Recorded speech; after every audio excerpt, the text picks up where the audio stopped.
یہ مہینہ آنے والے ماہ رمضان کا دروازہ ہے۔ اب دروازہ کھل گیا، انشاءاللہ ماہ رمضان عنقریب ہمارے درمیان آ رہا ہے۔ رسول پاک صلی اللہ علیہ وسلم کے بارے میں جناب عائشہ صدیقہ فرماتی ہیں کہ رسول اللہ ماہ رمضان کے بعد سب سے زیادہ شعبان کے مہینے میں روزہ رکھتے تھے۔ ایک طرف ماہ رمضان، ایک طرف ماہ قرآن۔ ماہ رمضان روزے کا مہینہ بھی ہے اور ماہ رمضان قرآن کا مہینہ بھی ہے۔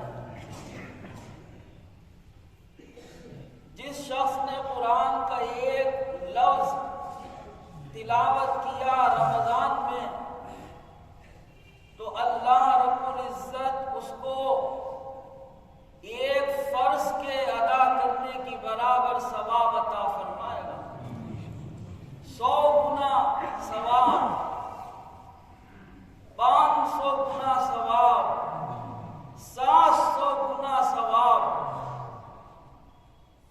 اس لیے جس کو بھی قرآن شریف یاد ہے، چاہے وہ ناظرہ ہو، چاہے وہ حفظ ہو، چاہے وہ قرآن کے حفاظ ہوں یا قراء ہوں، سب کو یہ چاہیے کہ وہ قرآن عظیم کا ورد کریں اور اپنے قرآن کو تازہ کریں۔ کچھ لوگ کہتے ہیں کہ ہم حافظ تو نہیں ہیں، ہم کیوں قرآن عظیم پڑھیں؟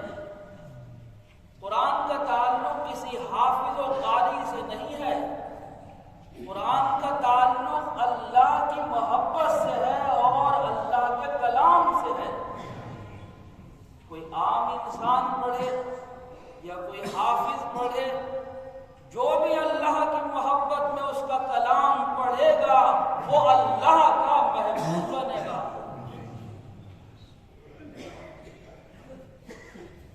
باری تعالیٰ قرآن عظیم میں فرماتا ہے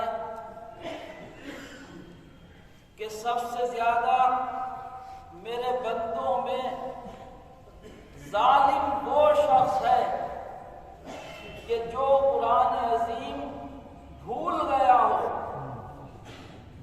قرآن پڑھا اور قرآن کو بھول گیا۔ آپ بتائیے کہ قرآن سے بھی زیادہ کوئی بڑی دولت ہے مسلمان کے لیے؟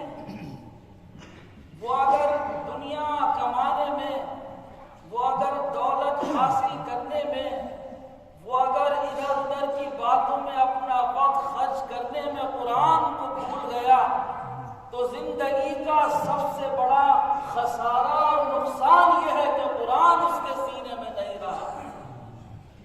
دولت کیا ہے؟ آج ہے کل فنا ہو جائے، لیکن قرآن وہ دولت ہے جو ہمیشہ سے ہے اور ہمیشہ باقی رہے گی۔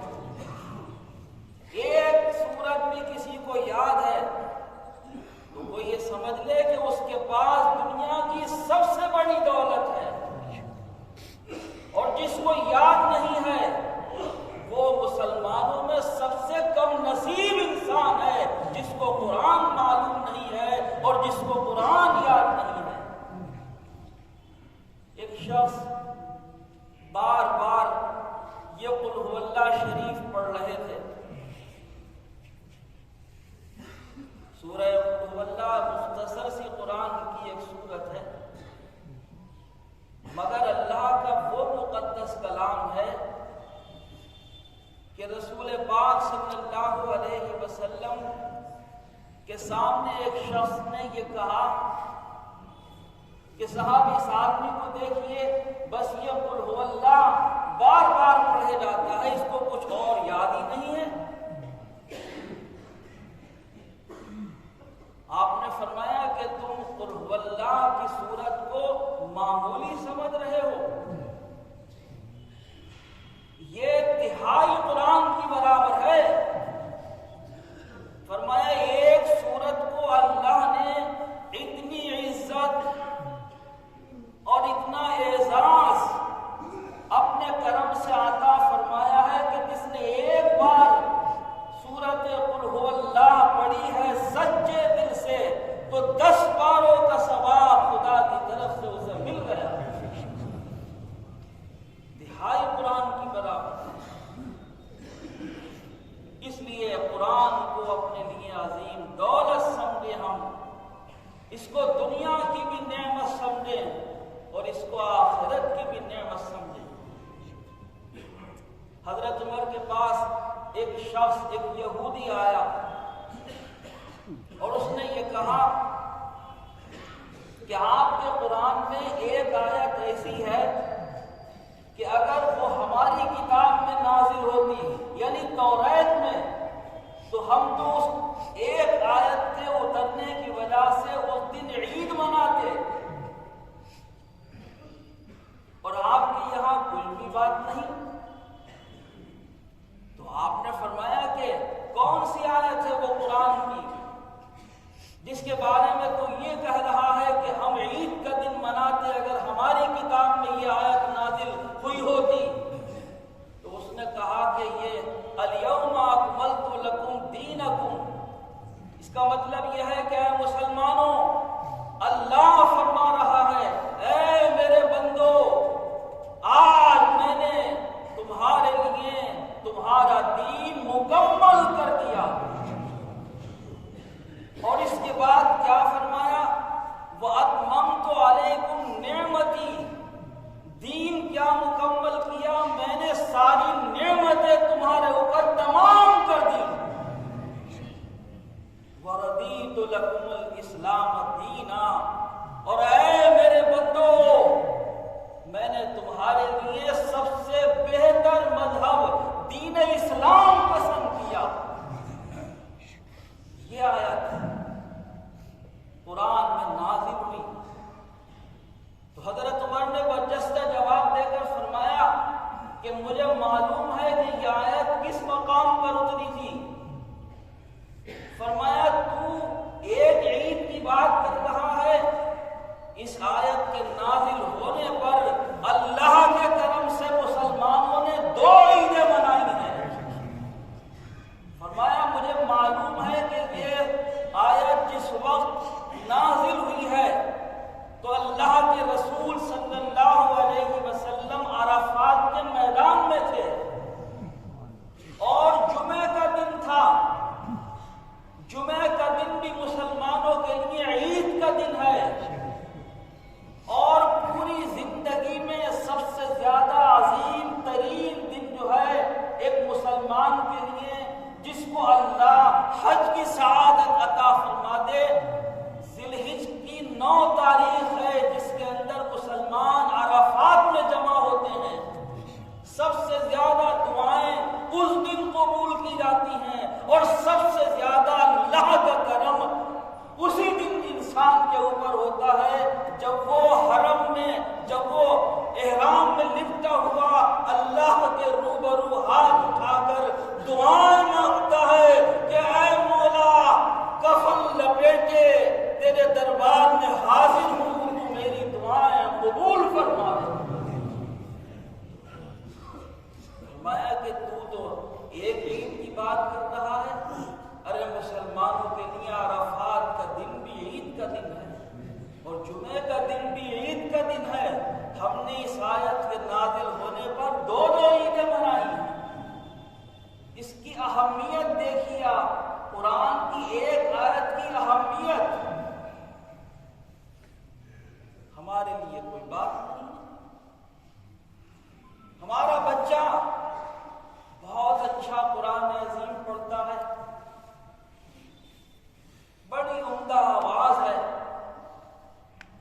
لوگوں کے بیچ میں جب بیٹھ کر قرآن پڑھتا ہے تو دل چاہتا ہے کہ اس کی ایک سحر کن، ایک جادو بھری آواز سے بس یہ پڑھے جائے اور ہم قرآن سنے جائیں۔ اللہ کے کرم سے بعض بچوں کی آوازیں اس قدر مشہور چاہتا ہے کہ یہ پڑھتا رہے اور ہم سنتے رہیں۔ ایسا لگتا ہے کہ قرآن آسمان سے نازل ہو رہا ہے اور ہماری روح میں بس رہا ہے۔ لیکن کل کو اس بچے کا کیا ہوگا جو اتنی اچھی آواز سے قرآن پڑھ رہا ہے؟ اس کے ماں باپ کو یہ فکر ہے کہ یہ ڈاکٹر بنے گا، اس کے ماں باپ کی یہ خواہش ہے کہ ہم اس کو انجینئر بنائیں گے، اس کے ماں باپ کی اور سرپرستوں کی یہ آرزو ہے کہ ہم اس کو ایک دنیا کا بڑا پڑھا لکھا انسان بنائیں گے، اس کے بڑوں کی یہ آرزو ہے کہ اس کو ہم اس سے دولت کمائیں گے، اپنی زندگی میں سکون پائیں گے، عیش کریں گے۔ کیوں مسلمانوں قرآن کی توہین کس نے کی؟ آپ بتائیے کہ ایسا بچہ جس کو اللہ نے سینہ دیا، جس کو دل دیا، جس کو آواز دی، جس کو قرآن کا شوق دیا، آپ نے اس کو حافظ قرآن نہیں بنایا، نہ آپ نے اس کی آواز کی کوئی قدر کی، نہ آپ نے اس کے لہجے کی کوئی قدر کی، نہ آپ نے اللہ کا محبوب بندہ بننے کی کوئی قدر کی۔ آپ نے وہاں سے اٹھا کر اس کو زندگی کے اس راستے میں پہنچایا جہاں آپ کو ایک دنیا کی وقتی عزتیں مل جاتی ہیں۔ وہی بچہ اگر عمدہ حافظ قرآن ہوتا، بہتر قاری ہوتا، ایک اچھا عالم دین ہوتا، تو کیا آپ کی عزت کم ہوتی؟ کیا وہ کسی ڈاکٹر یا انجینئر یا دوسرے کسی بڑے انسان کی برابر نہیں ہوتا؟ اس سے بھی زیادہ ہوتا۔ ہم نے اپنے ہاتھوں سے اسے ضائع کیا۔ میرے عزیزوں مسلمانوں، جو بچے تمہارے ایسے ہیں کہ جن کو قرآن کا شوق ہے بچپن سے، جو عمدہ آواز، بہتر لب و لہجے کے انسان بنیں گے، ان کو اپنی زندگی کا سب سے قیمتی جوہر سمجھ کر اللہ کے دین میں دو۔